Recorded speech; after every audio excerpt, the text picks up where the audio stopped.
What triggered my coming out?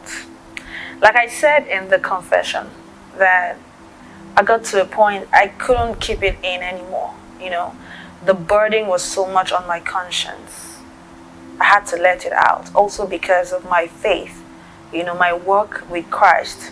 I became born again, and it became even difficult, much more difficult, knowing that I carry such heavy secrets. That's one. Secondly, I belong to an activist community. I believe that as an activist, I have a responsibility. And this particular man is someone that has been known as someone who intimidates people who come out to say things about him. I don't know how true what other people said. What I know is my truth. So there's this particular case of a man who he arrested, locked up, the one that accused him, I don't know how, but the one that called him out about miracle money. That was actually what triggered me, because I couldn't understand why you would lock someone up and you wouldn't even come to, allow the person to be bailed or go to court with the person. You just locked the person up. And, I don't think that that's an attribute of a man who serves God. So this became a big burden, and I knew I had to come out. There was no way I would keep silent while this person intimidates and harasses other people when I know what I know about him. Even though it will affect me if I say it, I had to come out. Yes, like I said, I dealt with it for a long time. Even when the October case, it was so difficult to come out because I was scared. I was scared of what people would say, how would my family feel, what would happen to my career. So there were so many things that kept me down from talking.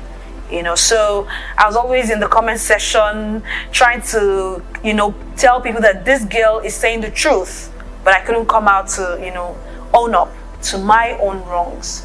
So yes, I have dealt with it, or it has dealt with me, dealt with my conscience for a long time.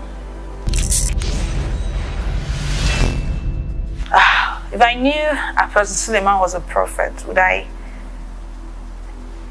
If I was told what I was getting into, if I was told that I was going to meet a man of God, to sleep with a man of God for money, I wouldn't have gone. I wasn't a born again. I wasn't perfect. I wasn't, so, holy, but I had conscience. I was a Christian. I'd always been a devoted Christian. The only difference now is that I took the next step to it. But I'd always been a conscientious person. I'd never go to sleep if I had known I was going to walk into this trap. I wouldn't have gone for it, because it wouldn't make sense then. It doesn't make sense today, and it wouldn't make sense then. So no, I wouldn't have gone. Well, nobody has really reached out to me. And nobody has reached out to me after the incident.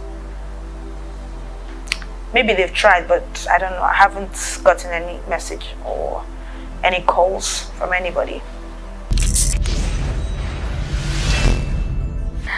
My Nollywood colleagues, I always say this, Nollywood is a place where people are hustling, struggling, for the catch.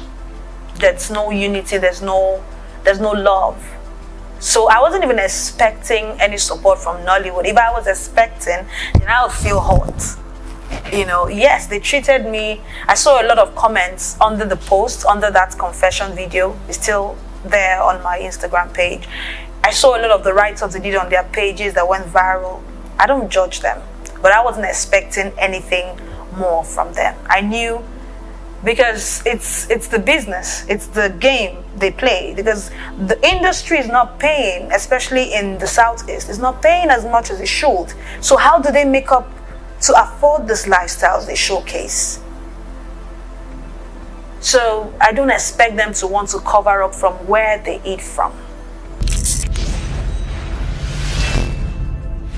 Okay, what kind of threats I received?